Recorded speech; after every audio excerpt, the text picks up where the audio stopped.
Today we have Dale Kessler from Realty 365. He's here to talk about his real estate career and how it evolved over the last several years. This episode of the podcast is brought to you by First United Land Transfer. Enjoy the conversation. Dale, thanks for coming in. Thanks, Victor. Good to see you. Good to see you too. And Sorry, I missed that.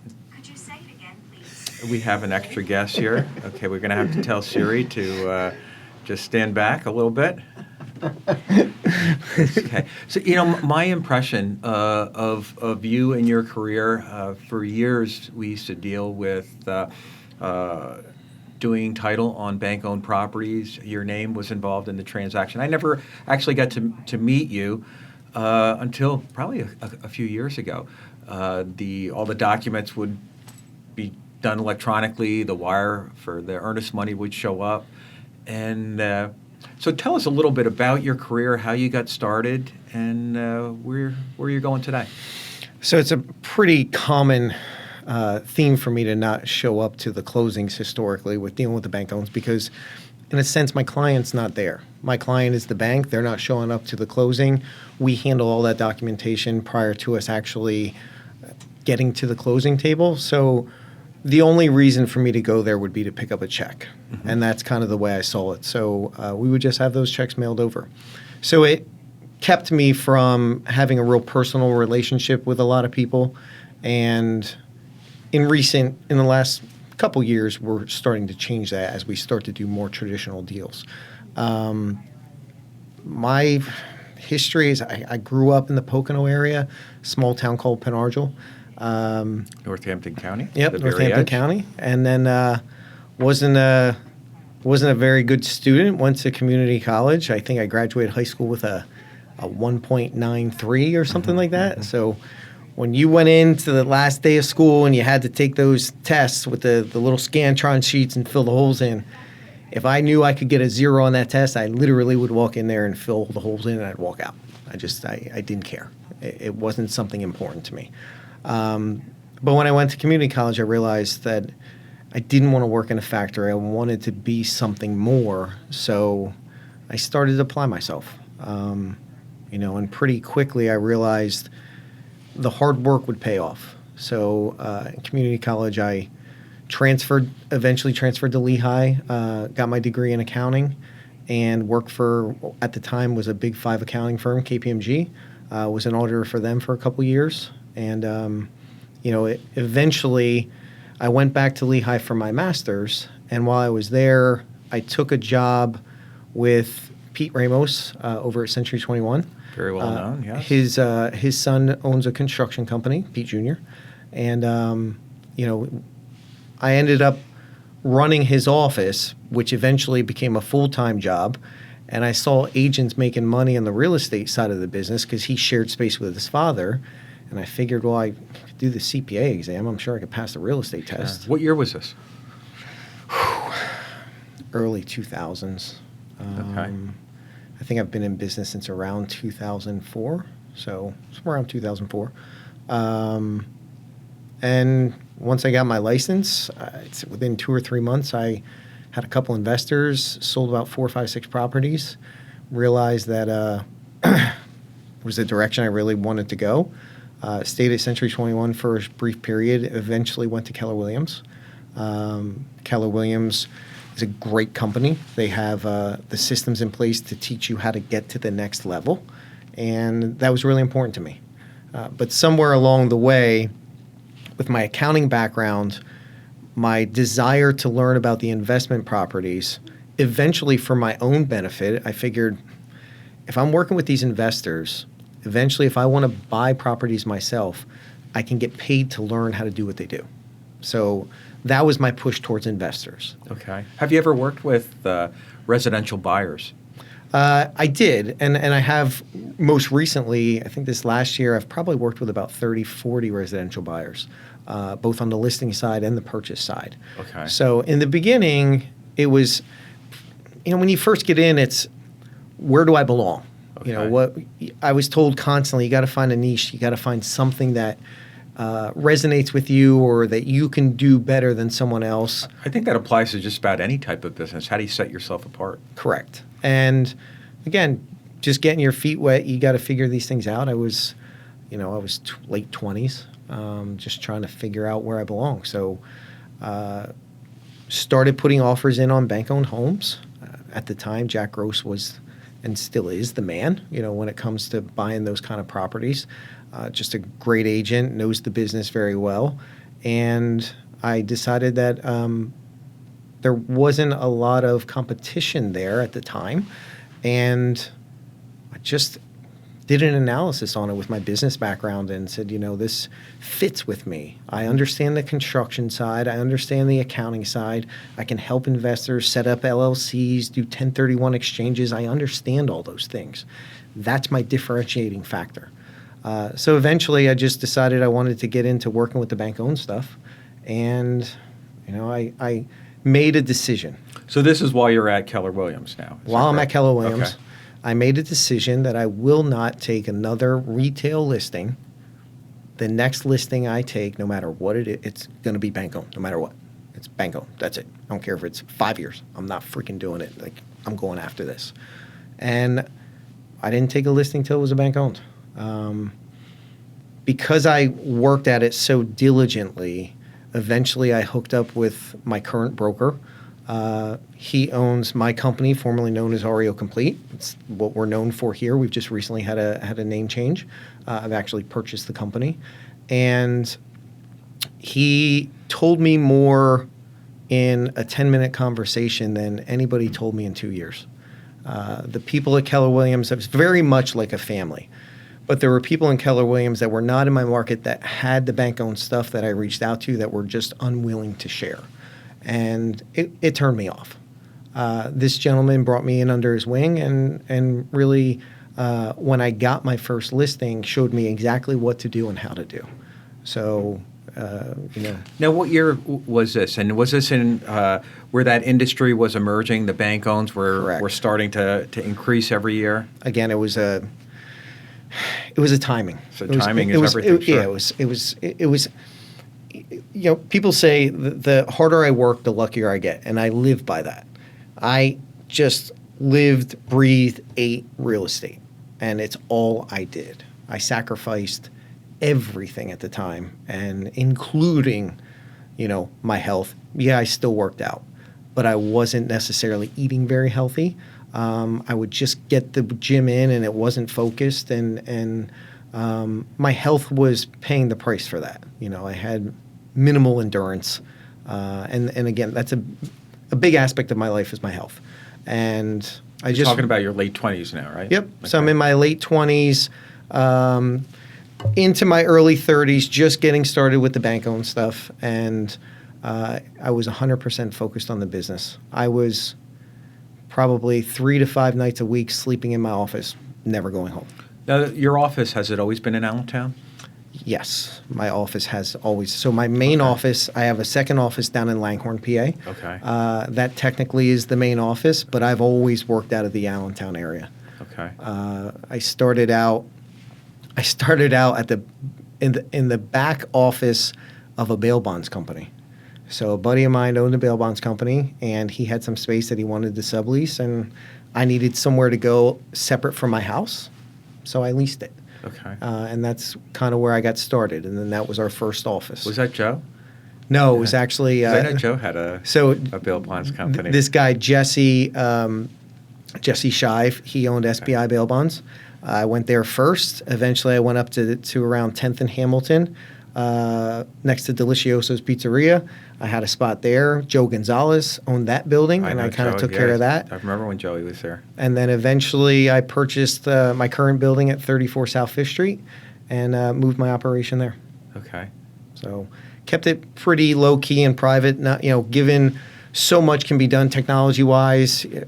Just through the internet, paperwork, everything. So back then, when your REO career started to take off, what was your role with REO Complete? What were you, just your team and your people working on your transactions? Were you growing the company, or Did they have a broker inside that, was it a traditional type broker as well? No, so my broker, his name's Rich Beaumont. He's actually pure REO. Okay. Wants nothing to do with retail. Like REO's his thing. Absolutely was great at it. He's recently stepped away from the business a bit to focus more on other businesses that he's got going on, which is in part why I had the, I had the opportunity to purchase the company from him. But it was strictly REO. I was strictly REO for up until about 2 or 3 years ago. That's when I decided to start making a shift. It got to the point in the business, getting a little bit ahead. I've done a lot of deals. There was years where I've done over 300 transactions without a team. My team consisted of a couple of admin and a couple people running to different properties and dropping things off for me. But at the end of the day, it was killing me. And I knew one of two things was going to happen. I was either going to figure out how to put systems in place or I was going to destroy it. Like one of the, because I just couldn't do it anymore. So I figured out how to get the systems in place. And once I did that, things started to really click. A few years into, after your This was career about, started taking off? It was about 5 years ago. Okay. 5-6 years ago is when I finally put the systems in place. A person in the industry that I'm good friends with had said to me, listen, until you let those fires burn and handle what you need to handle, it's not going to get any better. Like sometimes you just have to let the fires burn so you can get things straight. Because in the business, many of us are firefighters. We are putting out, I'm sure in your business and most businesses that are successful, you're constantly putting out fires that you have to handle because your skill set is you get things closed. I learned to outsource the things that I wasn't necessarily good at and hand those off to other people and only stay focused on the things that I'm good at, which freed my time up to be able to do more, to spend more time thinking about who I was, where I wanted my business to go, and what kind of legacy I actually wanted to leave.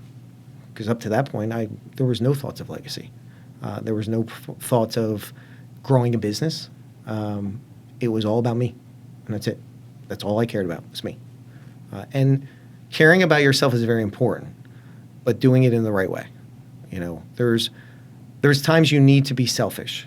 Because in order for you to be selfless, you have to be selfish first. Some people don't realize I can't help them until I've helped myself first, built a strong foundation, and now I can help the other people around me that I care about. I didn't do it right the first time. I helped other people. I let my ego get in there because I'm doing so many deals.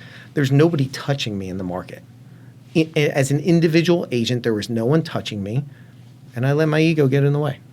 And sooner or later, the universe, God, whatever you want to call it, will punch you right in the face. And he punched me in the face. So. Did you ever feel good about your career? Did you ever feel like, wow, I really accomplished something, I'm proud of myself? Or did you never give yourself that credit?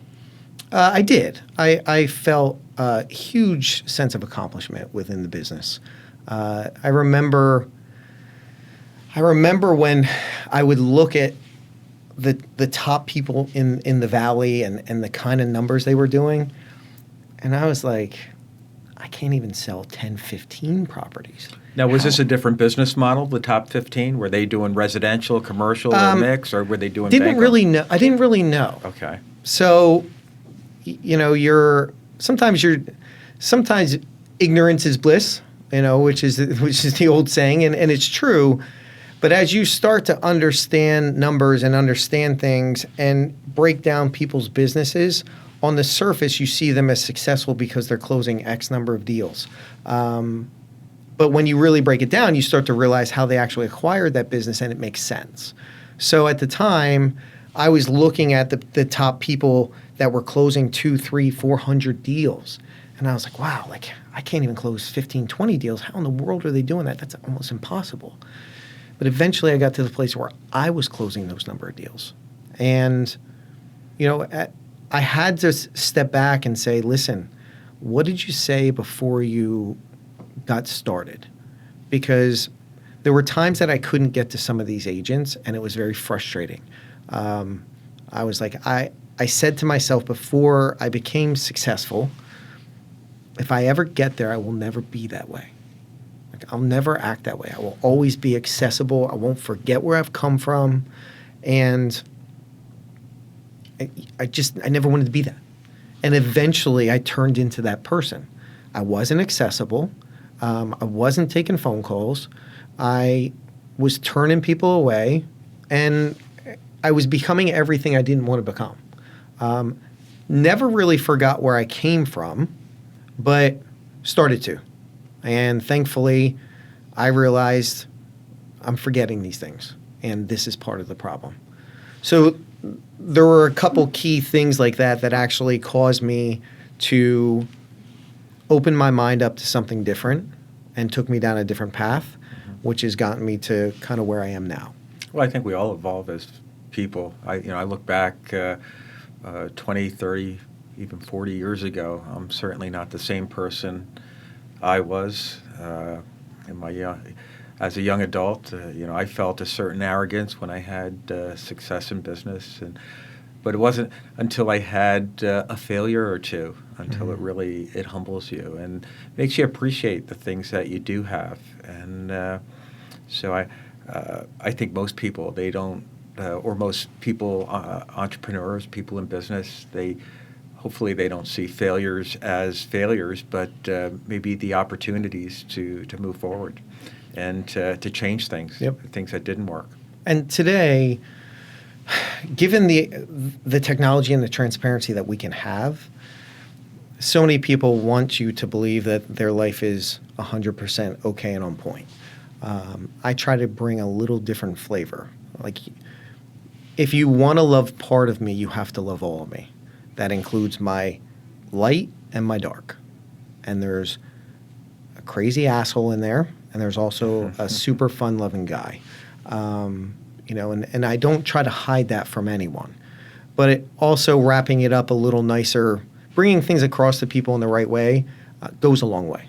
And there was a time where I felt being just completely raw, and that's the way I needed to be, because this is who I am. You can wrap that package up a little nicer, and I'm learning to do that much better. For a long time, I had the reputation, and I probably still have the reputation of not being accessible,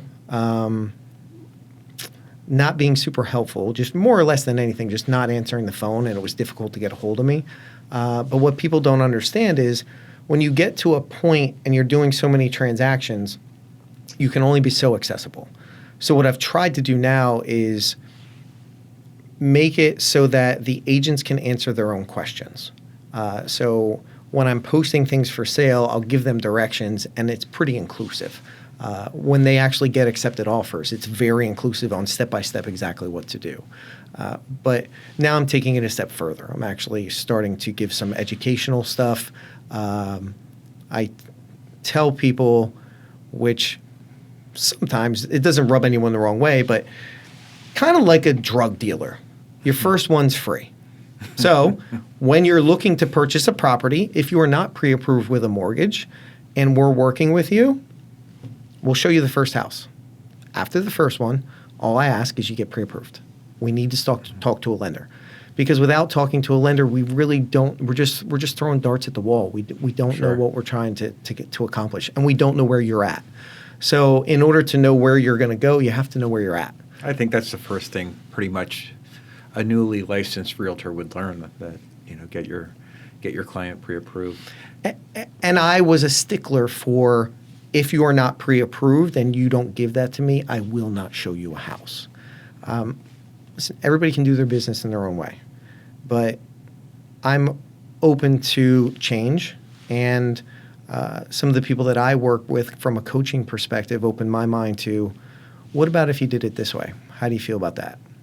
And it made sense to me. And it's the same thing now with, I apply that concept to questions in regards to properties.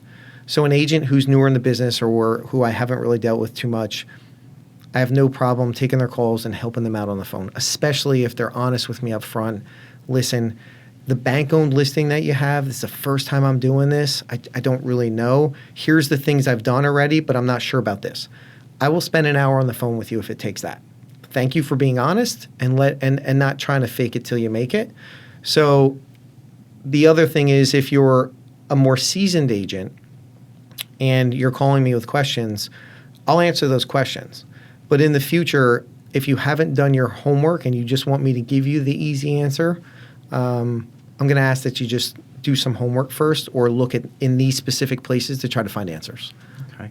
So what can you say to an agent who is showing a buyer a bank-owned property? We get to see the transactions. The buyer's agent typically will refer the buyer to us. We get to see, it's an emotional experience at the settlement table. And, they're buying their first house or they're buying their next biggest house. They're moving out of the area. It's an emotional and hopefully it's always a pleasant experience. That's the goal. When an agent is showing a buyer a bank-owned property, what are the differences that you can tell? Things that you can maybe suggestions on compared to a seller who raised their kids in their house and, they made the curtains on the wall. They're selling that house and it has so many memories versus a bank that owns the property and is currently selling. What can you say to the realtor or to the client, to the buyer, the differences on what to expect? So some of the key differences are, first and foremost, you're buying that property 100% as is. So regardless of whether or not the bank decides to do any repairs, because some of the bank-owned homes are actually being repaired. That's been a trend for the last 5, 6, 7 years, repairing them before they hit the market. Okay. So, but if we're talking, your old school bank-owned home that's not been touched, the bank took it over and they're selling it 100% as is, there's no seller's disclosure. So you're buying it as is. When you close, if there's any problems that you didn't research, inspect, they're on you. You can attempt to file suit, but the way the bank's contracts are written, chances are it's not worth your time. The second thing is, and the biggest thing that I tell people is, from a top-down view, you are going to be purchasing this property as is, where is. You are going to have to jump through hoops. The bank isn't jumping through any hoops. They're dictating the transaction. It's not a traditional where a lot of give and take goes on both sides. It's more you're taking a lot more in that transaction. But at the end of the day, when the dust settles, you hope you got a good enough deal on the property that made it all worth its while. If you're a first-time home buyer, super emotional, I would be drilling home to my clients as their agent representative that, this is a bank-owned property. There's going to potentially be some time delays. If you have any time crunches that you have to be out of your property at the end of the month, a title issue could pop up and all of a sudden you're not closing for another 60 days. So you've got to be prepared for those types of things up front. And if you prepare them for it, So I guess the best advice to the buyer's agent is to know what the personality of your clients are, to Correct. know if they have the stomach for maybe a rocky ride. Yep. And they're in a position to do so. So let's say my buyer is someone who is renting from mom and dad, and they're in a month-to-month lease. They just have to give a 30-day notice or 15-day notice, and there's no time crunch there. That's the first indicator. They're a good potential purchaser. Now you have someone who also turns out to also be pretty handy. So this buyer's pretty handy, and the house that they're really interested in has a few cosmetic issues that someone handy could really take care of. Now all of a sudden, I'm mentally checking off things in my head that this person is someone that I can also steer towards some bank-owned homes, and we can also get them some equity at the end of the day. So they put in a little sweat equity. All of a sudden, the value of the property that they purchase goes up significantly depending on what repairs you're doing.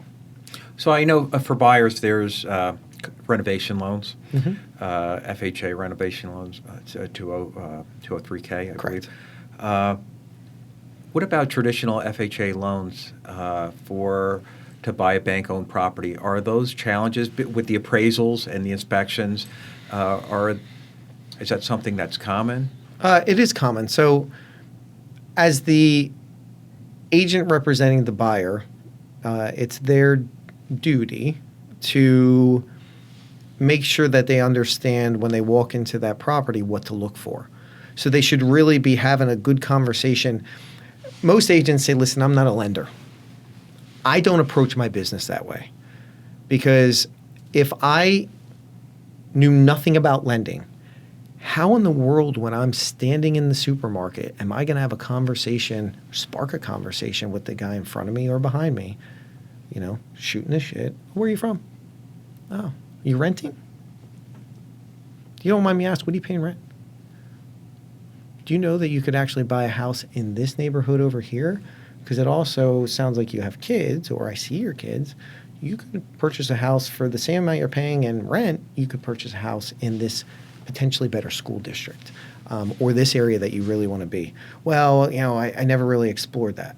Now all of a sudden, if you know programs that exist, listen, there's a program out there for somebody who has a 580 credit score, and you're telling me you're around 600, that you can get a loan, and you only have to put 3% down, and your tax return's coming, and you've got money coming back. Maybe right now is a good time for you to buy. You should probably at least talk to my lender. I tell people, look, I am not a lender, but I know enough to be dangerous.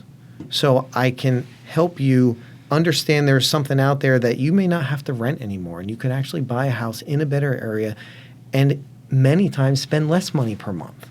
And you're building equity. Like, as an agent, if you don't have that understanding, how are you going to survive? This market's great. Anybody can sell a house right now. There's a huge influx of agents. Everybody and their brother's getting their license right now. Sooner or later, the market's going to shift again.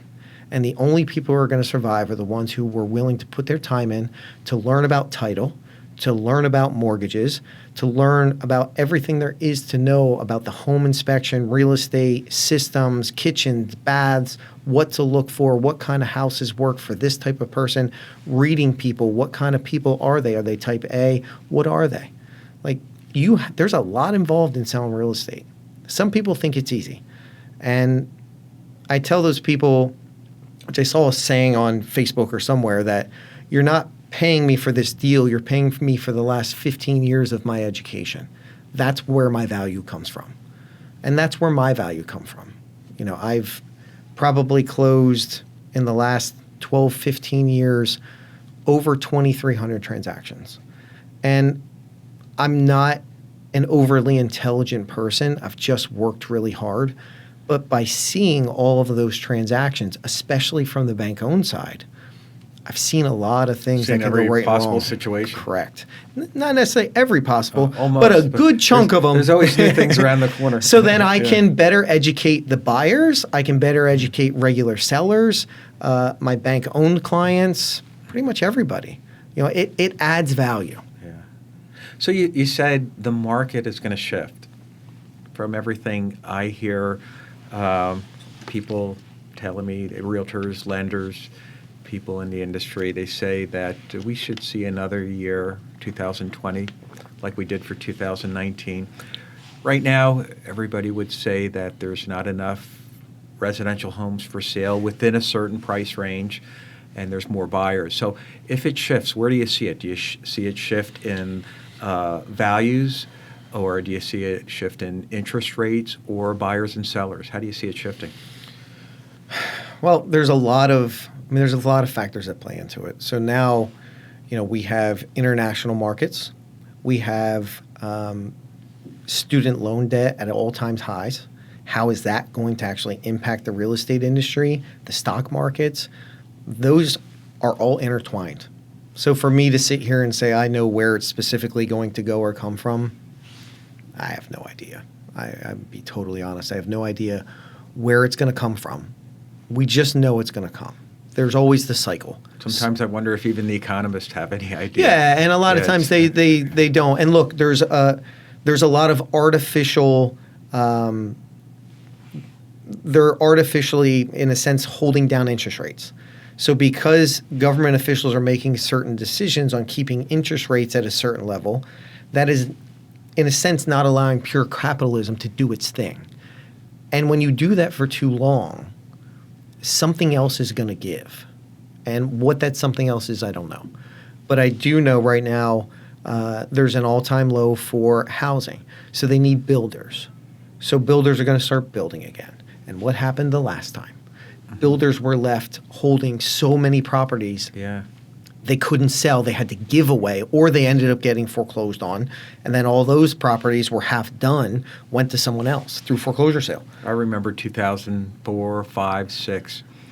Values just started to go up, incredibly high. And everybody felt like there's a bubble around the corner. And it was not a big surprise. We noticed it. Certainly from a title perspective, interest rates kept coming down, and we saw a lot of refinances, and that ended right around like the end of 2013.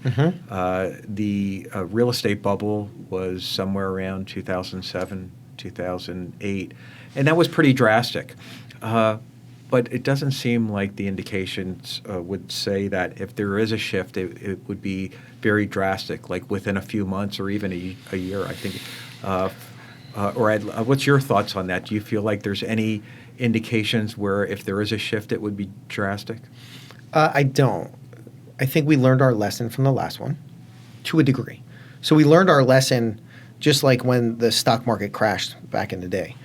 They learned lessons. They put things in place to protect. And we never saw such a drastic hit, but there were always corrections and things that happened. I don't necessarily seeing a 2008, 2009, seeing that happen again. But there's going to be a shift. It's got to correct. So where that comes from is unknown. Just like the last time when it really crashed, they didn't expect it. For whatever reason, they didn't expect it. But it happened. So I see the next year or two, things are going to pretty much stay where they are now. But as you start getting further and further out, the interest rates can only stay that low for so long. Prices can only go so high. Sooner or later, those corrections have to start happening. So typically what I do is I'll look at California, Arizona, and Florida. Those are key destination places. A lot of foreign investment happens. You can get a good indicator of where our market's going to be in a few years as to where they are now. That's what I did.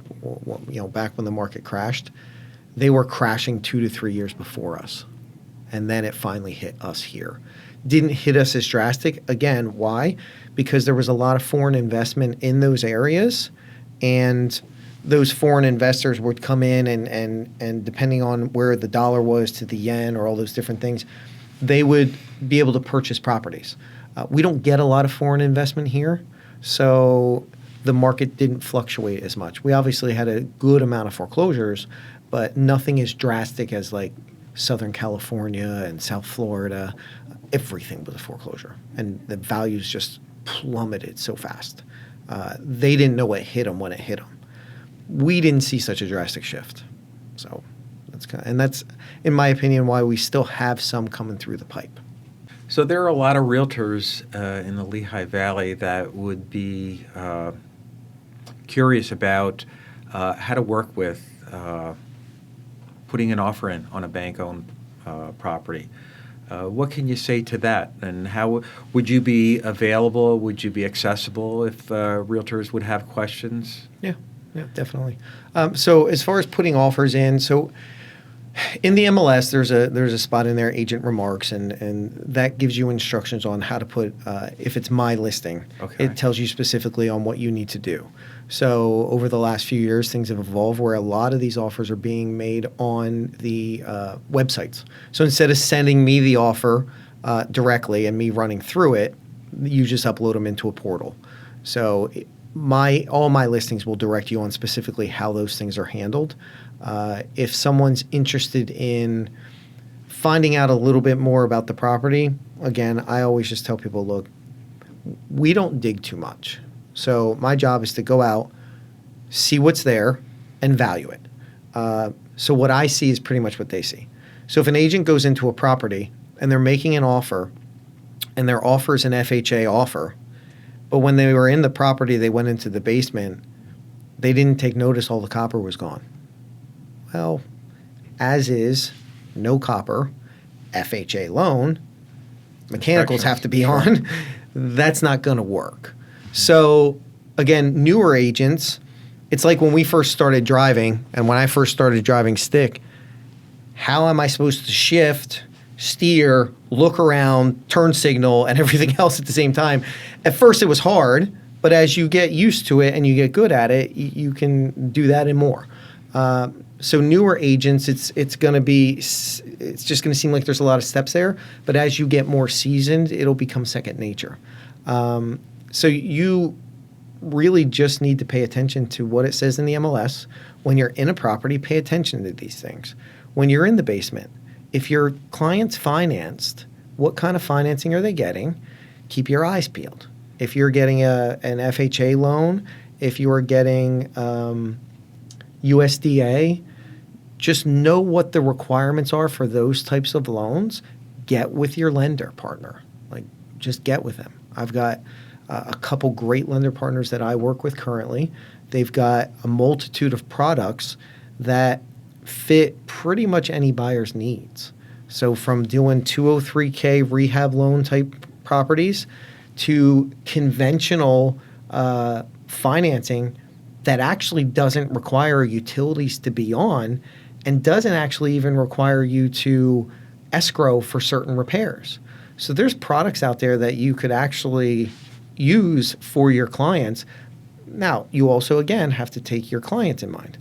If my client is a handyman and does a lot of repairs themselves, me getting them into a conventional deal with no utilities on because they know they have to replace some copper, do a couple plumbing things, and they can totally handle that, not a problem, that's a product I'm going to potentially use with them. If they are the guy who you do not want touching any of your stuff because everything they turn to just either dies or gets destroyed, that's not necessarily the person that I want getting that loan unless they have ample funds to pay someone else to do it. So you just have to adjust, what you're doing and how you're dealing with different people depending on who they are. Okay. So when you came in this morning, you were telling me that you're doing a presentation for realtors. Can you tell us a little bit more about that? So today's Wednesday. This coming Wednesday is the 29th of January. Actually doing a presentation on getting your offers accepted on bank-owned homes, the do's and don'ts. So many agents are finding that there's a lack of inventory. They're having a hard time getting offers accepted, and they're just not really knowing specifically what they can do to give their clients an edge. And even if it's not an edge, it's putting their client in the best light given their personal circumstances so that they amplify the opportunity for their client to be the one who gets accepted. So we're going to go over a lot of the things that I've learned over time in what actually makes your client stand out to not only the banks, but those concepts can also go for just your regular traditional sale. If you have a house listed and you have multiple offers on it, you can apply the same concepts to a multiple offer situation with a traditional deal. The nice thing about a traditional deal is now we have emotion. So that emotion that's involved on the traditional deal, I'm telling my buyers who have potentially in this scenario a child who's disabled or something like that, or even if they just want to, they want to raise their family. They're a young couple who want to also make memories in this house, write a letter. That doesn't necessarily work with the banks, but it does work with somebody who's lived in the house for the last 30 years and raised their family. Okay. So this classes instruction that you're giving next Wednesday, it's over at GLVR, South Correct. Commerce Way? Correct. What time? The pre-registration starts about 10:30. Okay. So In the training room? in the training room. So I wasn't going to have like a sign up. I didn't really feel it was warranted. Like I will sign up beforehand. Now all of a sudden I'm getting quite a few realtors who are actually reaching out to So me. I think they can hold like 60, 70 people Okay. there. What happens when you get 100 agents show up? So maybe you should have a sign up. How can someone contact you and let you know that they're coming? So if they want to, they can email me at dk.reoc@gmail.com. That's Okay. my email address. You can text me 610-573-9695. They can text me as well, and I'll get that. Texting me is it? Don't call me. Okay. Right, so- There's a Facebook event too. I saw, and in fact, I noticed it on Facebook. Can they sign up that way as well? So on Facebook, I put a posting out Oh, there. it was a post, Yeah, I didn't okay. actually set up as an event. Okay. That's a good idea, though. I'm gonna look into that. Maybe I'll shift it into an event, which then will allow you to sign up right through there. You're smart guy. Dale, thanks so much for coming in. I learned a lot about you. Appreciate it. Thank you. It means a lot to us. Thank you. Take care. Thanks.